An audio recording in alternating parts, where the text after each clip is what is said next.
হাজার মানুষ মারার পরেও একজন মানুষের যদি ন্যূনতম লজ্জা না থাকে তাহলে হচ্ছে সে বক্তব্য দিতে চাইতে পারে। এই বাংলায় স্বৈরাচার আসবে না, এটা হচ্ছে মুজিববাদের যারা দোষর তাদের জন্য হুঁশিয়ারি। আমরা সকলে গোপালগঞ্জের উদ্দেশ্যে রওনা দিব এবং গোপালগঞ্জ মুক্ত বাংলাদেশ চাই, মুজিব মুক্ত বাংলাদেশ চাই।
আমাদের ছাত্র ভাইদেরকে হত্যা করেছে, এর বিচার আমরা অতিলম্বে চাই এবং অন্তর্বর্তীকালীন সরকারের কাছে আমরা এর বিচার চাই, যাতে খুনি হাসিনা কোনোভাবে এই বাংলাদেশকে নিয়ে ষড়যন্ত্র করতে না পারে।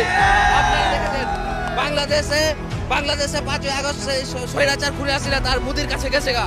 এখন এই বাংলাদেশকে নিয়ে ওই কলকাতাতে বসে, বাংলাদেশকে নিয়ে দিল্লিতে বসে আজকে যে ষড়যন্ত্র করছে, আমরা এর তীব্র নিন্দা এবং প্রতিবাদ জানাই।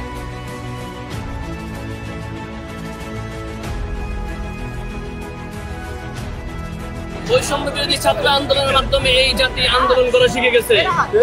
এই জাতি শিখে গেছে কিভাবে আন্দোলন করতে হয়। হাসিনা 17 বছর মিডিয়া, পুলিশ, সেনাবাহিনী, আর্মি সবকিছু ব্যবহার করে এই জাতিকে দমিয়ে রাখতে পারে নাই। আগামীতে যারা স্বৈরশাসক হওয়ার চিন্তা করবে, এই ভবন শুধু স্বৈরাচারের করুণ পরিণতি দেখে তারা যেন তাদের মাথা থেকে, তাদের মগজ থেকে, তাদের চিন্তা ভাবনা থেকে স্বৈরাচার হওয়ার কথা তারা যেন বাদ দিয়ে দেয়। আসলে চেঞ্জ বলতে এটা হলো কি প্রত্যেকটা কৃতকর্মের ফল। হ্যাঁ, যে যেরকম করবে, সেটা রাষ্ট্রনায়ক হোক, সেটা সংসারের প্রধান হোক, গ্রামের প্রধান হোক, এটাকে ঘুরে তার প্রায়শ্চিত্ত ভোগ করতে হবে। আমরা সেটি দেখছি। নতুন প্রজন্মের জন্য আমি চাই যে প্রথম নির্বাচনের ব্যাপারটা চাই জনগণের ব্যালট পেপারে একজন ক্ষমতা আসুক, সে যেই আসুক।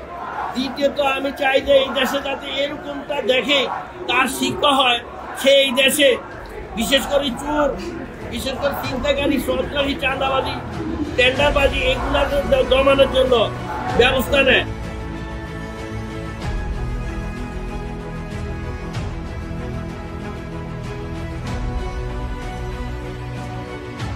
আমাকে অত্যাচার কোন বাড়িতে করছে? এই বাড়িতে একটা ভাঙ্গা রড টুক আমি নিয়ে গেলাম। হ্যাঁ, এটা নিয়ে থাকবো না, আমার ঘরে থাকবো। এইটা যেই বাড়ির রড, ওই বাড়িতে I was tortured in the first of 1974. At that time I was real already certified, মানে bona fide freedom fighter.